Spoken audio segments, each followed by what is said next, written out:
Bienvenidos a Helios Vital, soy Tony y hoy hablaremos de las patologías tipo tendinitis o de las tendinosis. Os voy a explicar qué es cada una de ellas, qué diferencias tienen, cómo se provocan y qué se puede hacer para mejorarlas. Antes que nada, pero, hemos de hablar un poco de la fisiología del tendón. Cosas importantes. El tendón, como veis en esta imagen, está compuesto por una vaina y dentro de esa vaina hay otras vainas, si os fijáis, se divide como en subgrupos dentro. Esto es importante porque esa estructura marca siempre una tendencia de sus fibras hacia una dirección. Otra cosa que es importante de conocer del tendón es de qué está compuesto. Pues el tendón está compuesto mayoritariamente de colágeno, alrededor de un 60-80%.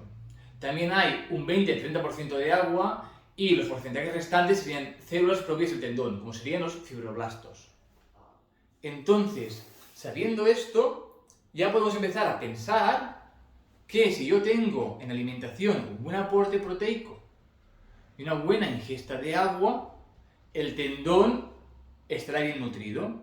Y si tengo un tendón bien nutrido, pues tendrá menos problemas.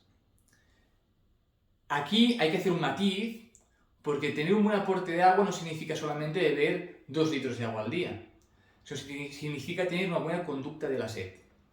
Esto sí que lo voy a explicar en otro vídeo más detenidamente. Simplemente quiere decir que la conducta de la sed es que nosotros tengamos la sensación de tener sed, porque hay mucha gente que no la tiene. Claro, y no tener sensación significa que a nivel cerebral hay zonas que no están funcionando como deberían. Y por tanto, hay respuestas fisiológicas que no están provocando. Entonces, eso sí que lo hablaremos en otros vídeos, pero que sepáis que tener una buena conducta de la sed, una buena ingesta de agua de calidad, es importantísimo para la buena salud del tendón. Otra cosa importante a saber es que el tendón es la estructura final del músculo, es decir, el músculo termina siendo tendón y se engancha al hueso. Y esa parte del tendón se encarga de recibir las cargas, las compresiones creadas por el músculo o por el peso para hacer el movimiento. El tendón en sí tiene poca vascularización y esto es importante, porque como tiene poca vascularización, cuando éste se lesiona, llega menos sangre a él que otras estructuras y tarda más tiempo en cicatrizar.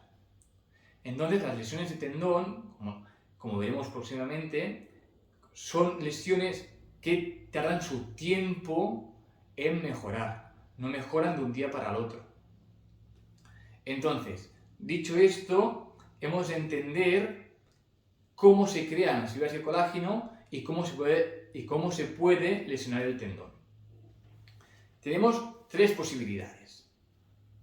La primera es alguien que es sedentario y que no tiene una higiene de vida correcta, es decir, no bebe suficientemente agua, bebe muchos productos azucarados o incluso alcohol y come un poco comida basura o comida que no es sana.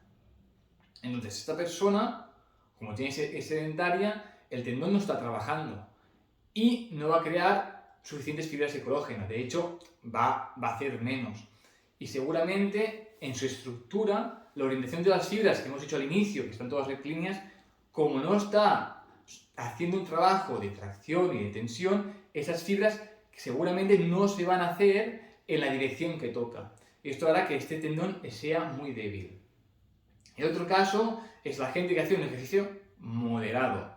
Esa gente sí que cuando hace ejercicio tiene un pico inflamatorio que es natural, fisiológico y normal, pero ese ejercicio, como estamos haciendo una demanda al músculo y al tendón de esfuerzo, va a crear y va a recuperar o regenerar fibras de colágeno.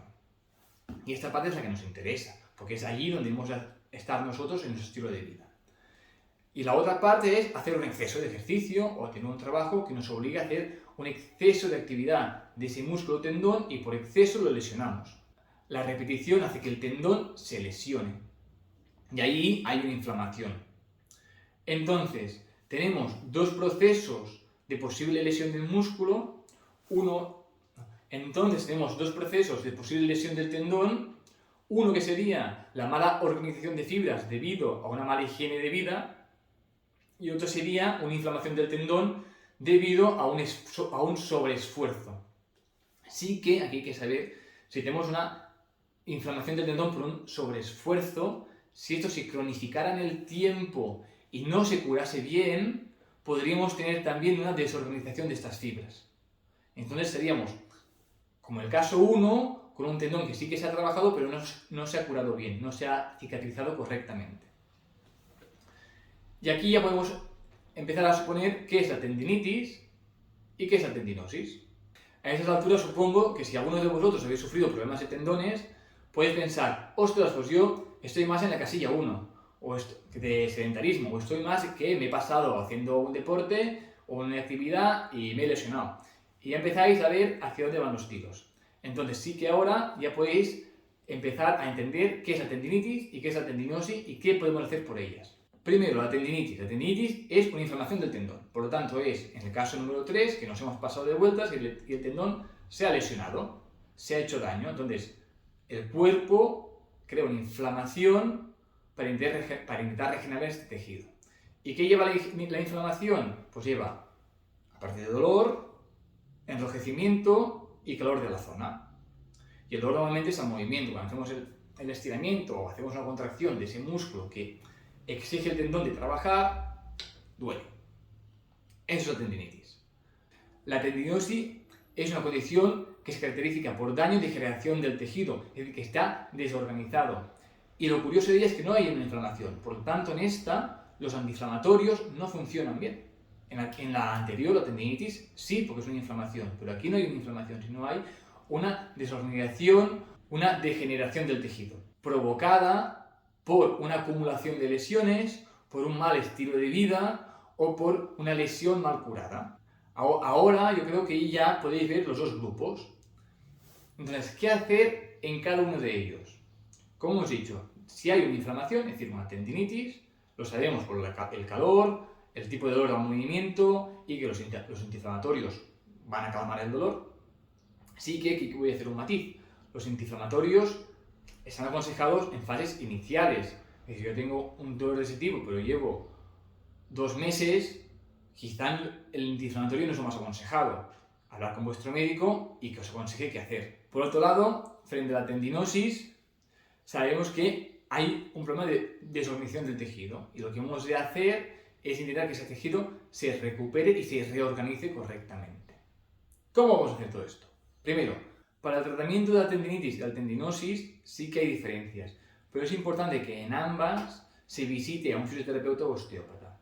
¿Por qué lo digo? Porque si fuese una tendinitis o una inflamación, el tratamiento es hacer una terapia antiinflamatoria, pero si imaginamos que esta inflamación es provocada o ha provocado un desajuste, por ejemplo, en la carga del peso, es decir, que un pie tenga más carga de la acostumbrada que el otro, claro, ese pie, imaginemos que es el derecho, y tenemos una tendinitis en el tendón de Aquiles del pie derecho. Claro, si ese pie derecho está cargando con más peso, pues va a favorecer que esta inflamación no se cure. Entonces, ir a un profesional que pueda ajustar el cuerpo para que sus tensiones se reajusten o se anivelen es muy importante para que esos procesos inflamatorios se puedan resolver. También un podólogo, en ese caso, sería interesante acudir. Y para la tendinosis es importante la osteopatía y la fisioterapia porque emplean la fisioterapia desde máquinas como técnicas, rompen fibras del tendón, pero luego se hacen ejercicios para que éstas se recoloquen en la buena dirección. Pero esto lo tiene que hacer un profesional. ¿Vale? He dicho esto, la terapia antiinflamatoria frente a una tendinitis, pues sería ese hielo, reposo, elevación de la zona si veis que está muy hinchada. Antiinflamatorios puntuales, depende del médico y depende de la situación, esto no os lo tomáis vosotros porque sí, id a un profesional y que os aconseje. Y ejercicio moderado que no cree dolor, que eso es muy importante, porque cuando creamos dolor en la zona que ya está lesionada, la vamos a lesionar más. Entonces, ejercicio moderado o ejercicios, que es muy interesante, ejercicios excéntricos, que son los ejercicios aconsejados también por la tendinosis, que van a ayudar a la buena organización de las fibras. Por la tendinosis, ¿qué se puede hacer? Ir a ver a un fisioterapeuta o un osteópata, por lo que hemos dicho, que puedan romper fibras musculares para que luego estas se reajusten bien. hacer ejercicios excéntricos, que son los aconsejados para todo tipo de patología de tendón, porque van a ayudar también a crear estas fibras de colágeno, hacer una buena conducta de higiene de vida, porque si vemos que hay problemas en la alimentación o en el aporte de agua, eso se tiene que corregir, y luego terminar haciendo una actividad física moderada que sea en función de la persona que hay delante, pues es distinto una persona que tenga 70 años o una persona que tiene 20. Pero esto, desde mi punto de vista, este tipo de problemática es importante que esté acompañada por un profesional de salud. No hace falta que sea el médico, quizá, pero sí por un fisioterapeuta o alguien que os pueda aconsejar. Y en casos que no se solucionen con fisioterapia, por ejemplo, hacéis 2 o 3 sesiones y no veis ningún tipo de mejoría, sí que tenéis que ir también al médico a que vean qué está pasando por allí. Es decir, todo eso tiene que hacer un poco con sentido común. Pero en esos casos, mi consejo es que estéis siempre acompañados por un profesional. Pues nada, espero que os haya gustado el vídeo, que habéis entendido de dónde vienen las posibles problemáticas de tendón, cuáles son las diferencias entre ellas y qué tipo de abordajes esperar para cada una de ellas y qué se puede hacer en casa para mejorar. Pues muchas gracias por seguirme, para ver el vídeo. Como siempre, suscribiros, dejar un comentario, darle me gusta, que esto me va a ayudar a que el canal crezca, y nos vemos en próximos vídeos. Muchas gracias y hasta la próxima.